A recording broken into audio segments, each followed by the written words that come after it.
ক্ষমতার অলিন্দে যখন কোনো বড় ব্যর্থতা লুকানোর চেষ্টা করা হয়, তখন সত্য কোনো না কোনোভাবেই ঠিকই বেরিয়ে আসে। দর্শক, এই মুহূর্তে দেশের রাজনৈতিক সবচেয়ে আলোচিত এবং সমালোচিত এবং রহস্য ঘেরা অধ্যায়টি হচ্ছে বিএনপি তারেক রহমানের সফর ঘিরে। মালয়েশিয়ার চীনের মাটিতে পা রাখার সময় সরকারের পক্ষ থেকে যে বিশাল ঢাকঢোল পিটানো হয়েছিল, আজ সফর শেষে সেই ঢাকঢোলের আওয়াজ হুক করে উধাও কেন? দর্শক, চারিদিকে এই নীরবতা কেন? পদ্মার পিছনের খবর বলছে, আন্তর্জাতিক অঙ্গন থেকে বড় কোনো অর্থনৈতিক সাফল্য আনার যে মিশন ছিল তা চরমভাবে মুগ্ধ পড়েছে। সম্পূর্ণ খালিয়াতে সৈন্য ঝুলে নিয়ে সরকার প্রধানকে ফিরিয়ে আসতে হয়েছে। আর এই অবিশ্বাস্য ব্যর্থতার খবর যেন কোনোভাবে বাইরে না আসে, জনগণের কান পর্যন্ত না পৌঁছায়, সেই জন্য ডক্টর খলিলুর রহমানকে সামনে এগিয়ে দিয়ে একটি রাজনৈতিক ঢাল চালানো হয়েছে। তাকে দিয়ে বড় বড় আশার বাণী শোনাচ্ছে। বিএনপি সরকার আসল সত্যটা ধামা দেওয়ার চেষ্টা করছে, কিন্তু দিন শেষে কোনো লাভ হয়নি। থলের গোড়ার বেরিয়ে পড়ছে এবং সচেতন জনগণ ক্ষমতার ভিতরে সেই পুরো আসল ঘটনাটি ধরে ফেলেছে। দর্শক, একটি রাষ্ট্রীয় সফরের সফলতা বা ব্যর্থতা বোঝার সবচেয়ে সহজ উপায় হলো উদযাপন। একটু পিছনে ফিরে তাকালে আমরা দেখব, সাবেক প্রধানমন্ত্রী শেখ হাসিনা যখনই কোনো বিদেশ সফর শেষ করে বিমানবন্দরে নামতো, তখন পুরো দেশের একটি উৎসবের আমেজ তৈরি হতো। চলতো রাজকীয় আয়োজন, ব্যাপক শোডাউন, জমকালো ফটোশুট আর দেশ বিদেশে সাংবাদিকদের নিয়ে বড় বড় সংবাদ সম্মেলন। কিন্তু এবার তারেক রহমানের এত বড় দুটি পরাশক্তি দেশ সফরে পুরো বিএনপির ভিতরে চিত্রটা কেমন?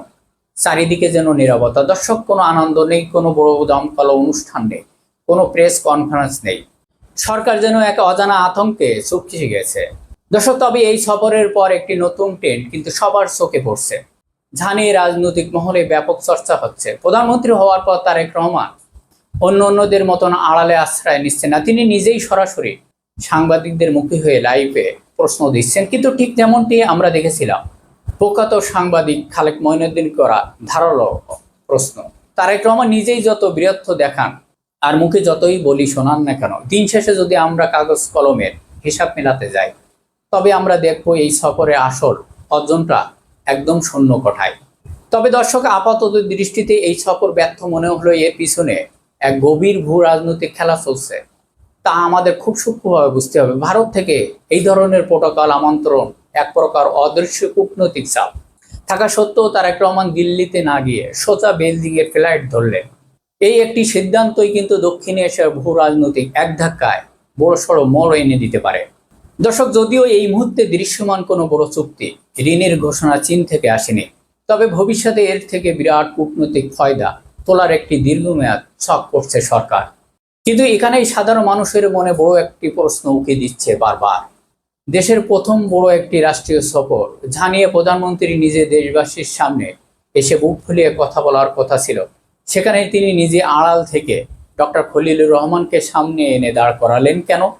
ডক্টর খলিলুর রহমানের সামনে এসে সেই পুরনো আমলের কায়দায় শোনালেন, মালয়েশিয়া নতুন করে কর্মী নিয়োগের আশ্বাস দিয়েছে।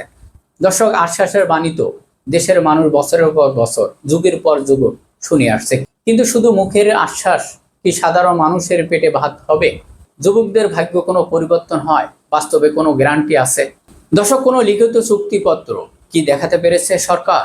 এই পুরো রাজনৈতিক নাটকের মধ্যে আরেকটি সবচেয়ে বড় চমক হলো জামাত ইসলামের অবস্থান। বিএনপির এই চীন সফর ভারতের দিক থেকে মুখ ফিরিয়ে ভিতরে ভিতরে জামাত যে চরম খুশি আছে, কারণ জামাতের থিঙ্ক ট্যাঙ্ক খুব ভালো করেই জানেন ভবিষ্যতে যদি দেশের ক্ষমতার সমীকরণ তারা অংশ হতে পারে, তবে চীনের এই বিশাল অর্থনৈতিক বাজেটের পুরো সফল তারাও ভোগ করতে পারবে। আর ঢাকাকে যদি দিল্লির আধিপত্য দাদাগিরি থেকে প্রভাব চিরতর মুক্ত করতে হয়, তবে অর্থনৈতিক সাময়িকভাবে শক্তিশালী হওয়ার কোনো বিকল্প নেই। আর সেই শক্তির উৎস হতে পারে একমাত্র চীন। কিন্তু দর্শক, এই একটি বড় চাল চালতে গিয়ে বিএনপি সরকার আসলে নিজেদের একটি কঠিন অগ্নি পরীক্ষার মুখে ফেলে দিয়েছেন। কারণ ক্ষণিক কোনো লাভ না হওয়ায় দেশের ভিতরে সরকারের জনপ্রিয়তা এক চরম প্রশ্নের মুখে।